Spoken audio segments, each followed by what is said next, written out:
आराध्य दैवत पंचलिंगेश्वराच्या चरणी वंदन करून त्याचबरोबर स्वर्गीय बाबासाहेब तानवड्यांच्या चरणी प्रणाम करत माझ्या विचाराला मी सुरुवात करतो। इथे उपस्थित आदरणीय दमदार पाणीदार अष्टपैलू व्यक्तिमत्व असणारे आदरणीय सचिनदादा कल्याणशेट्टी साहेब आणि मंचावर उपस्थित सर्व मान्यवर आणि माझ्या समोर उपस्थित माझ्या लाडक्या बहीण आणि बंधूंनो, आपल्या सर्वांना माझा नमस्कार। माझ्या बंधू आणि भगिनींनो, मी केवळ आज तुमच्या समोर एक वागदरी जिल्हा परिषद गटाच्या एक उमेदवार म्हणून नाही, मी पण एक तुमच्यातली एक तुमची बहीण आहे, एक तुमची आई आहे, एक तुमची एक ताई आहे। या ताईचा प्रश्न असा आहे की आज या समाजामध्ये तुमच्यासोबत मी पण आहे, मी तुमच्यातलाच आहे, मी काही वेगळं नाहीये। आज आपल्या माता भगिनींचा जो पाण्यासाठी होणारा कष्ट, मुलांचा होणारा शाळेचा जाणारा जो रस्ता आहे त्याचा कष्ट, शेतकऱ्यांचा कष्ट, इतर अनेक गोष्टी आदरणीय आपले सचिनदादा कल्याणशेट्टी यांनी त्यांची कष्टता अनेक रीतीने पूर्ण केलेल्या आहेत, त्यांचे कष्ट पूर्ण केलेले आहेत।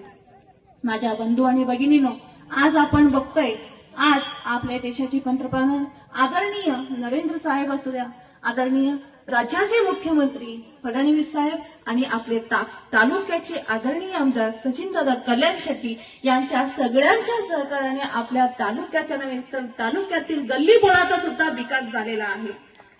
माझ्या आदरणीय बंधू भगिनींनो, मी तुम्हाला एक विचार, माझे दोन विचार सांगू इच्छिते की शिरवळ या गावातच प्रथम भारतीय जनता पार्टीची सुरुवात झालेली आहे। माझ्या बंधू आणि भगिनींनो, शिरवळ या गावापासूनच भारतीय जनता पार्टीची सुरुवात झाली आहे। भारतीय जनता पार्टी म्हणजे केवळ एक पक्ष नाही बरं का, केवळ एक पक्ष नाही तर भारतीय जनता पार्टी म्हणजे विकासाचं दुसरा नाव म्हणजे भारतीय जनता पार्टी असेल। माझ्या बंधू आणि भगिनींनो, भारतीय जनता पार्टी म्हणजे संस्कार, भारतीय जनता पार्टी म्हणजे संस्कृती। आज सगळ्यात आपण बघतोय, पाहतोय, सगळीकडे आपण दिसतंय आपल्याला चित्र भारतीय जनता पार्टी म्हणजे काय। या भारतीय जनता पार्टीमध्ये जर काम करण्याची संधी मिळेल म्हणजे तर आपलं नशीब उज्ज्वल झालं असं मला वाटतंय की भारतीय जनता पार्टीकडून मला जे उमेदवारी मिळालेली आहे, सर्वप्रथम मी दादांच्या चरणीमध्ये आभार मानते। माझ्या बंधू आणि भगिनींनो, 1991 मध्ये आपल्या स्वर्गीय रत्नाबाई शिवलिंगप्पा शेळके यांनी भारतीय जनता पार्टीकडून जिल्हा परिषद गटासाठी उमेदवारी घेतली आणि बहुसंख्य मतांनी विजयी झालेले आहेत। केवळ शेळकेकरांना केवळ संस्कारच नाहीये तर परंपरा सुद्धा चालवलेली आहे आणि हे आपण कधी विसरणार नाही। लोकांसमोर माझ्या विनंतीनं माझ्या ज्या काही उमेदवार आहेत, आदरणीय आप्पासाहेब केवडे साहेब असतील, आदरणीय राजकुमार गंडी साहेब असतील, आपल्या तिघाही उमेदवारांना आपण बहुसंख्य मतांनी विजय कराल मी आशा बाळगते। माझ्या बंधू आणि भगिनींनो, आपण माझ्यावर विश्वास दाखवल्यानंतर आपल्या प्रत्येक म्हणजे समस्या आपल्यापर्यंत पोहोचवण्याचा अगदी प्रामाणिकपणाने एकही स्वतःचा स्वार्थ न करता परमार्थ करणार आहे ही तुम्हाला वचन देते आणि सुद्धा ग्वाही सुद्धा मी तुम्हाला देणार आहे।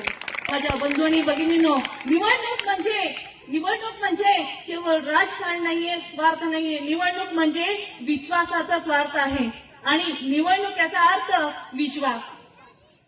प्रत्येक मतदारांचा वंचित घटकापर्यंत, सामान्य लोकांपर्यंत, सामान्य घटकापर्यंत त्यांच्या ज्या हक्क आहेत, त्यांच्या ज्या काही मागण्या आहेत त्यांच्यापर्यंत प्रामाणिकपणे पुरवण्याचा मी प्रयत्न करेन। एवढेच बोलून माझे दोन शब्द मी संपवते।